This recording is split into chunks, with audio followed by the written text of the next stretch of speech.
আমি আপনাদের সামনে বাস্তব কিতাব, নির্ভুল কিতাব ফুরকানুল মাজিদ, ফুরকানুল হামিদ, হেদায়েতি আসমানি কালাম লাউহে মাহফুজ থেকে আসা জিবরাইলের মাধ্যমে 23টি বছরে পৃথিবীর মহামানবের কলবে আল্লাহ তাআলা নাজিল করেছেন।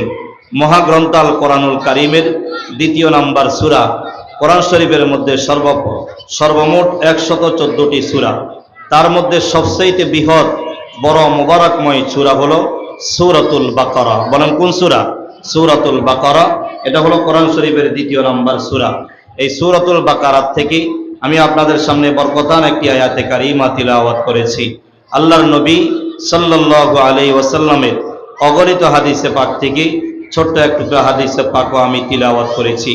আয়াত আর হাদিসকে সামনে রেখে হেদায়েতের উদ্দেশ্যে স্বল্প সময়ের মধ্যে কিছু কথা বলার জন্য বসে গেলাম। আপনাদের যাদেরকে আল্লাহ পাক শত মানুষ থেকে, হাজারো মানুষ থেকে নির্বাচিত করে ভালোবেসে রহমতের চাদরকে আপনাদের গায়ে জড়িয়ে দিয়ে হযরত বুজুর্গ ওলামায়ে কেরামদের সান্নিধ্যে সোহবতে কিছু সময়কে আপনারা বরাদ্দ করতে পেরেছেন, এজন্য আবারও শুকরগুজার হচ্ছি আলহামদুলিল্লাহ।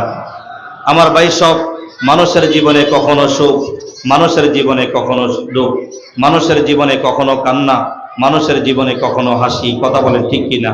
কখনো ব্যবসা লাভবান, কখনো ব্যবসা ক্ষতিগ্রস্ত, কখনো বর্ষাকাল, কখনো গরমকাল, কখনো অমাবস্যার অন্ধকার কালো কালো রাত্রি, আবার কখনো পূর্ণিমার চাঁদের আলো, কখনো হিমন্তকাল, কখনো আবার শীতকাল। এই সুখ আর দুঃখের মাধ্যমে আল্লাহ পাক তামাম পৃথিবীকে সাজাইলেন। কথা বলেন ঠিক না ঠিক? এই পৃথিবীতে কোনো মানুষ বলতে পারবে না আমার জীবনে আমি দুঃখ দেখি নাই। কোনো মানুষ বলতে পারবে না জন্ম নেওয়ার পরের থেকে মৃত্যুর আগ মুহূর্ত পর্যন্ত আমার জীবনে কোনোদিন সুখ ছাড়া আমি কিছু দেখি নাই। কথা বলেন ঠিক না ঠিক? কখনো কেউ প্রথম ভাগে দুঃখে, শেষ ভাগে সুখে, আবার কিছু মানুষ মধ্যভাগে সুখে, শুরু দুঃখ, শেষের দিকেও দুঃখ। কথা বলেন ঠিক না ঠিক? কবি সুখ হয় কবি দুঃখ হয়, একই কা নামে দুনিয়া হয়। কবি সুখ হয় কবি দুঃখ হয়, একই কা নামে দুনিয়া হয়।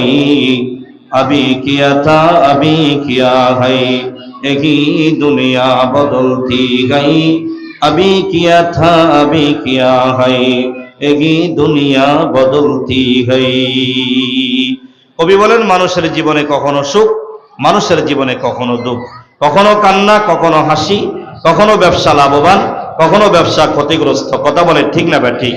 এই দুই সুখের মাধ্যমে দুনিয়া আদ হোক কাল হোক, একদিন না একদিন দুনিয়ার হায়াতের জিন্দেগি শেষ হয়ে যাবে। কথা বলেন ঠিক কিনা? ये हम सब मुसाफिर